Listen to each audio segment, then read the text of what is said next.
Bonjour tout le monde! Luc Allard pour vous aider avec le manuel, page 5, une goutte d'eau dans l'océan. On a un problème ici un peu compliqué peut-être, un texte, peut-être plus une CD1. À ce moment-là, ce qu'on vous propose ici, c'est de faire des étapes pour que votre solution soit claire, facile à corriger, pour que nous, les enseignants, on ait le goût de vous donner vraiment un paquet de points. Donc, dans la vidéo, quelques étapes pour vous aider avec cette CD1-là, une goutte d'eau dans l'océan. Dans le texte, on semble parler de nombres importants. On parle du volume d'une goutte d'eau. Donc, le volume d'une goutte d'eau, on semble dire que c'est 2,5 fois 10 à la moins 5 litres. Si ça nous amuse, on peut ôter la notation scientifique et juste écrire le nombre de façon en nombre décimal bien ordinaire, ce qui donnerait 0,0000025 litres. La preuve, c'est que la virgule au départ, elle était ici, entre le 2 et le 5. Là, on le voit. Et si on bouge 5 fois la virgule vers la gauche, 1, 2, 3, 4 et 5, elle arrive bien au bon endroit. Donc, vraiment, 10 à la moins 5, on bouge la virgule 5 fois vers la gauche. Et ça donne ce nombre-là. On est content, on est fou comme un balai. On parle aussi dans le texte du volume d'eau sur la Terre. Donc, il y a beaucoup d'eau sur la Terre. On parle de 1,4 fois 10 à la 21 litres, comme ceci. Je ne vais pas écrire ce nombre sans la notation scientifique, ce serait beaucoup trop long, beaucoup trop de zéros. Et finalement, il y a un nombre qui s'appelle un gogol, 10 à la 100. Donc, c'est 10 fois 10 fois 10 fois 10 fois 10. Il devrait avoir en tout 100 zéros. Alors, il y a beaucoup de zéros. Alors, on ne l'écrira pas non plus, mais un gogol, c'est 10 à la 100. Sur ce, bien nourri de ces nombres-là, je vous présente les meilleures étapes pour faire cette CD1-là de façon claire, pour qu'on ait le goût de vous donner des points. Reformuler la question peut être une excellente idée. Alors, ce qui se passe, c'est qu'on veut un gogol de goutte d'eau. Un gogol de goutte d'eau. Je vous rappelle qu'une goutte d'eau, c'est pas très grand. C'est, en fait, pas grand-chose. Mais ce pas grand-chose-là, je le prends 10 à la 100 fois. Fait que ça risque de donner quand même pas mal d'eau. On voudrait savoir combien de planètes Terre, ici je décide mes planètes en rouge, peut-être parce qu'elles brûlent ou je sais pas, combien de planètes Terre qu'il faudrait pour qu'il y ait autant d'eau sur ces planètes-là que dans un gogol de gouttes d'eau. Alors, ça risque de prendre plus qu'une fois notre planète, plusieurs fois la planète, et on cherche le nombre de planètes Terre qu'il faut donc pour obtenir autant d'eau qu'il y a dans un gogol de gouttes d'eau. Alors voilà, la question je l'ai reformulée pour moi, pour vous, pour donner l'exemple. Un plan est une excellente idée. On peut écrire avec des courtes phrases qu'est-ce qu'on va faire pour s'en sortir. Alors, mon plan ici, il y a juste 2 étapes. Je vais trouver toute la quantité d'eau qu'il y a dans mon gogol de gouttes d'eau. Donc, je vais trouver le volume de 10 à la 100 gouttes d'eau en le multipliant par le volume d'une goutte. Et regardez, c'est bien écrit, le volume une goutte. Le volume d'une goutte, je vais le multiplier par 10 à la 100. Et c'est ce qu'on voit ici, 10 à la 100 fois le volume d'une goutte. Et ensuite, pour savoir combien de fois ça rentre, combien de fois je dois prendre la planète Terre, en tout cas la quantité d'eau qu'il y a sur la planète, pour que ça donne cette immense quantité d'eau-là en bleu, pour savoir combien de fois ça rentre, habituellement, on divise. Par exemple, combien de fois 2 rentrent dans 100? En divisant, on obtient que ça rentre 50 fois. Alors ici, je vais prendre la grande quantité d'eau en bleu et je vais diviser par le volume d'eau sur une planète Terre pour savoir combien de fois ça rentre la planète Terre dans cette immense quantité d'eau en bleu. Donc, c'est ça les 2 étapes. Trouver le volume d'eau en multipliant 10 à la 100 par le volume d'une goutte d'eau et ensuite diviser pour trouver combien de fois ça prend la planète Terre. Encore une fois, diviser ce volume par le volume d'eau que contient la Terre. Alors, il n'y a pas vraiment de calcul ici, c'est juste les étapes que l'on s'engage sur notre honneur à faire. Absolument. Et on poursuit. Là, les calculs, c'est l'étape suivante. L'étape 3, elle est ici.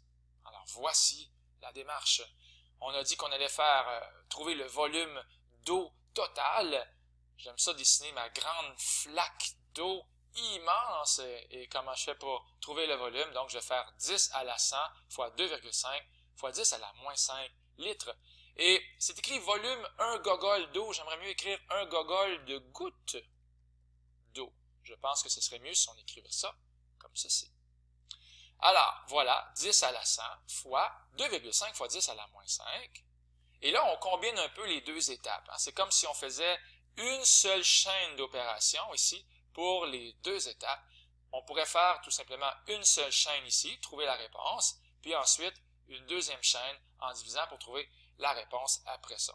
Alors ici, encore une fois, on a fait tout ça d'un seul coup, mais quand même, on voit les étapes 1 et 2, elles sont bien identifiées. Puis aussi, la notation, elle est claire. Volume de 1 gogol de gouttes d'eau est égal à ceci. Puis le nombre de fois la planète Terre, T, c'est le nombre de fois que la planète Terre devra être prise pour remplir toute cette quantité d'eau-là. On l'appelle T ici, c'est écrit, définir une non variable. Alors pour savoir combien de fois ça rentre, on divise par le volume d'eau sur Terre, 1,4 fois 10 à la 21 litres. Très bien. Je poursuis mon étape 3, tout simplement, en faisant mes calculs. On aurait pu les faire tout de suite ici. Ça a l'air qu'ici, dans le corrigé, on a changé de page. Alors c'est parti. Le volume d'une goutte d'eau fois un gogol, 2,5 fois 10 à la moins 5 fois 10 à la 100. Est-ce qu'on a vraiment besoin d'une calculatrice aujourd'hui? Si j'étais un peu cruel, je vous dirais rangez vos calculatrices. Mais ça serait peut-être pas de la cruauté, ça serait peut-être pour vous rendre un service. Qu'est-ce qu'on voit ici? On a une multiplication et on a aussi une multiplication. J'ai appris que quand je multipliais et qu'on avait la même base, 10 à la quelque chose et 10 à la quelque chose, qu'est-ce qu'on peut faire lorsqu'on a la même base? A à la m fois A à la n. On se rappelle que quand on a la même base, on peut additionner les exposants. Alors, moins 5 plus 100, ça fait bien 95. 10 à la 95. Ça fait donc 2,5 fois 10 à la 95. C'est bien, n'est-ce pas? Pas de calculatrice ici, s'il vous plaît. À moins que ce soit vraiment une question de vie ou de mort. En passant, 2,5 fois 10 à la 95, ici j'ai fait fois 10. C'est donc devenu 25. Pourquoi avoir fait ça? On va voir bientôt, c'est pour avoir des beaux nombres ici, pas de nombre à virgule, dans la fraction qui s'en vient. Donc, on dit un peu un adieu à la notation scientifique pour nous aider bientôt dans nos calculs. Sauf que si je fais fois 10 ici, je dois faire diviser par 10 ici tout de suite pour compenser, sinon on est des tricheurs. Donc 10 à la 95, je le réduis 10 fois et ça devient 10 à la 94. Alors c'est pareil, j'insiste encore, ceci et cela, c'est pareil. Maintenant, le volume d'eau sur la Terre, 1,4 fois 10 à la 21, 1,4 fois 10 à la 21, on va faire fois 10 avec le 1,4, ce qui va donner 14, mais on va diviser par 10 avec le 10 à la 21, ce qui va donner 10 à la 20. Alors, on a plus de virgules ici, on est content, on aime ça voir des fractions pas de virgule, alors c'est pour ça qu'on les a fait disparaître. Et qu'est-ce qu'on voit apparaître? Magie, une division. Encore une fois, avec la même base, la base étant 10, on a appris que lorsqu'on divisait et qu'on avait la même base, on pouvait soustraire les exposants. Donc, 94 moins 20, ne soyez pas surpris si ça donne 94 moins 20, 74. Oh, c'est gros ça, 10 à la 74. Qui s'attendait à cette réponse?